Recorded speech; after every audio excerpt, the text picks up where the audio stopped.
And good evening once again, day 206 of the Biden administration. And as we come on the air tonight, thousands of U.S. troops are on their way to Afghanistan to help evacuate American and Afghan civilians facing potential threats to their security.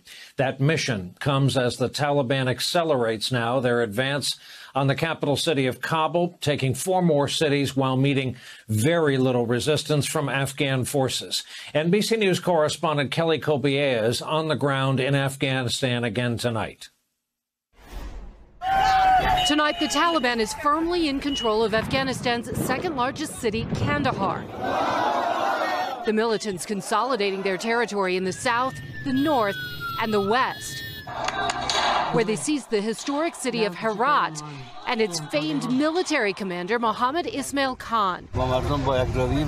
In this Taliban propaganda video, Khan, who fought the Taliban in 2001, says he hopes the militants will bring peace, security, and stability. The lightning-fast Taliban takeover has shocked the world. The militant group took its first provincial capital 1 week ago today. Now, their territory looks like this, closing in on Kabul.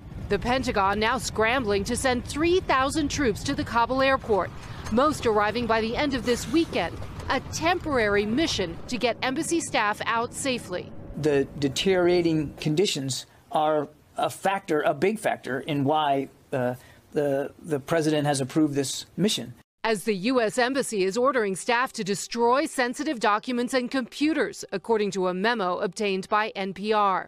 NBC News has confirmed that half of Afghanistan's 34 provincial capitals are controlled by the Taliban tonight. And there are reports of heavy fighting on Kabul's doorstep, Brian, in Lashkar Province, just 50 miles away. Brian? Stay safe. Again, our thanks tonight to correspondent Kelly Kobiea in Afghanistan. The administration maintains that the mission will remain, quote, narrowly focused, and they are not calling it an evacuation.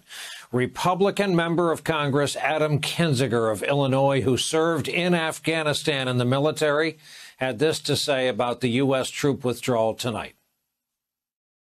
This was entirely foreseeable. And beyond, judging the decision to leave, which I think is a disastrous decision, we had nothing in place and have nothing in place for the evacuation of the 30,000 Afghan residents who put their life on the line, were promised a visa if they worked with us as translators and people and those kinds of things.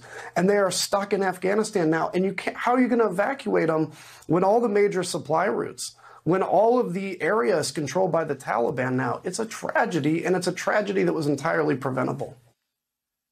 President's at Camp David right now. White House says he will spend much of the weekend meeting with national security and military advisors, as you might expect. There's also concern about security threats here at home. Department of Homeland Security today issued a new domestic terrorism threat advisory, citing the approaching 20th anniversary of 9/11, simmering tensions over COVID restrictions, and those conspiracy theories over the election. General, we're going to begin with you with this urgent matter overseas. Since you and I spoke at exactly this hour last night, the Taliban has made incredible progress over land. I'm tempted to say that if Patton's Third Army had moved this fast after D-Day, VE Day would have come in 2 weeks in Europe. Question to you is, what happens when they take Kabul? And what, God forbid, happens if any Americans are harmed?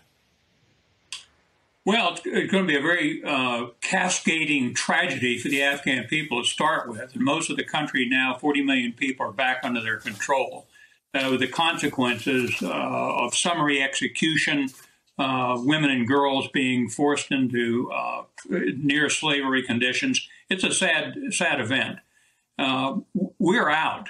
We now can easily protect and hold the Kabul International Airport.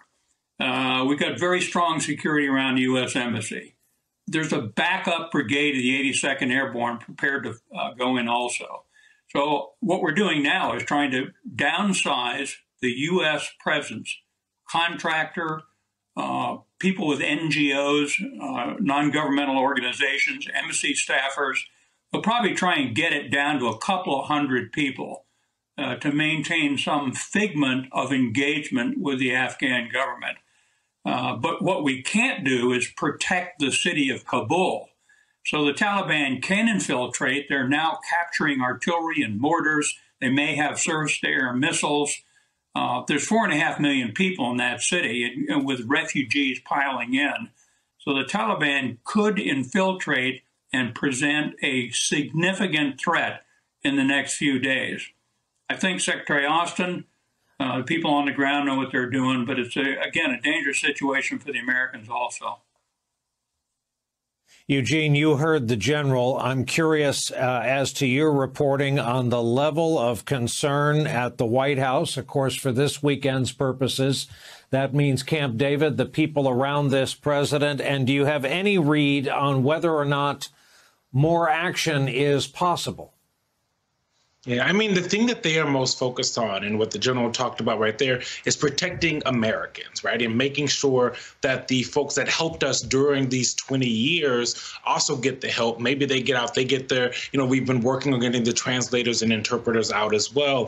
So that is where a lot of the focus is. I'm told they're not, this is the thing that we've talked about on this show, and a lot of other shows, ever since the president said that we were pulling out before, the 20th anniversary of September 11th, was that this was foreseeable. Adam Kinzinger said it, but it was shocking at how fast it went. I think that's something that the advisors have talked about behind the scenes. That's what they're telling us. They were surprised at how quickly this happened. But also, this is a president who, while he was candidate, now as president, he has made this decision. He is moving out. We're out of Afghanistan. And he said over and over, I was in his remarks that he gave to us this week when we asked him about this, and he said, this is the people of Afghanistan have to fight this now. This is the army of Afghanistan, the military of Afghanistan. It is their job now. And I think that is where, the tough truth of it all is, it is no longer seemingly America's problem right now, right?